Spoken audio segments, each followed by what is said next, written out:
I remember hearing about a 10-year-old called Ben. And this young man, interestingly enough, he was quite angry as a child. In fact, he spent most days at school fighting. Monday he will fight, Tuesday he will fight, Wednesday he will fight, Thursday he'll take a break, Friday he's fighting. So we invited James along to our event this evening, which was about change in education. I was the person that wanted James to be there and I wanted him to really kick off the event. The reason for that is because I've seen him present. He did a keynote speech for our students at school and his style of presenting is absolutely fantastic. So he's presented alongside the key secretary for the Department for Education and has really held his own in that forum.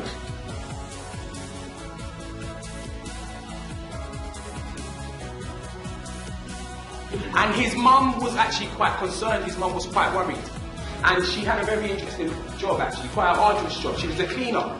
And oftentimes she will clean offices during the day and she will clean homes during the evening. And on one particular evening, she recognises that she's got a new client, but there was something quite distinctively different about this client's home.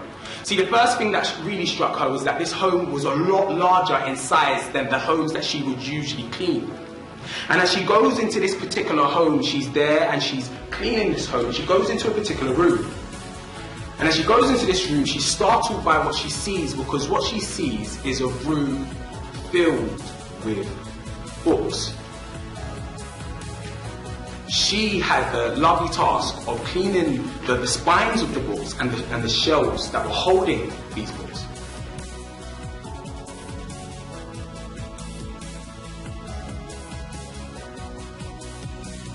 Is that there's a game-changing difference between change makers that just adopt one of these fields in comparison to change makers that adopt 4 or more.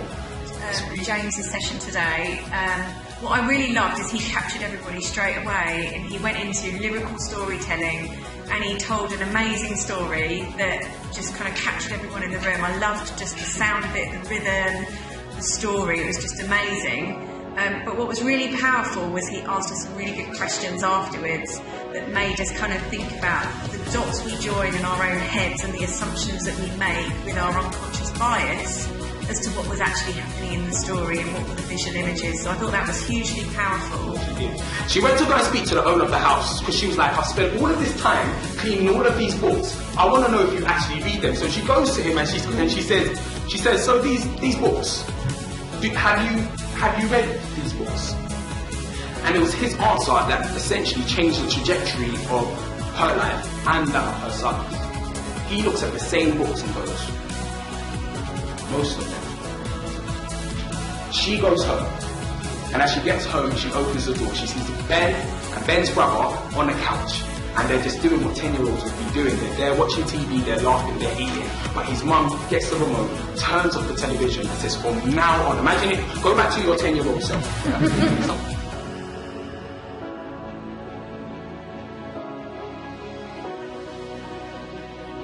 bit longer than others. Okay. But listen, she turns off the TV, and she says, from now on, you're to watch 1 hour of television a week. You're to read a book each week, write a report on the same book each week, and hand it in to me. As you can imagine, I know I would have been similar, Ben thought his whole world was dissolving. Like he was literally, but his mum did not budge. And something happens actually when we play a significant role in the lives of children and young people, when we bring high challenge and high support. See, over some time, Ben started to shift. And this is what happened actually. He started to develop an interest in meteorology.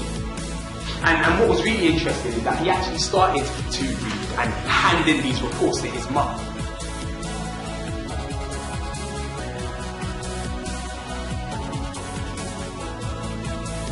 Fast forward about 15 years from this point, he goes on to become one of the first doctors to successfully separate Siamese twins that were joined at the skull. And not only does it stop there, he was able to teach other doctors how to undertake the same surgical operation. So I think the first thing that I'm really excited about right now is that it's always great when we're invited in to address students around academic aspirations. We love doing that. Or when we're invited in to work with staff teams around team culture.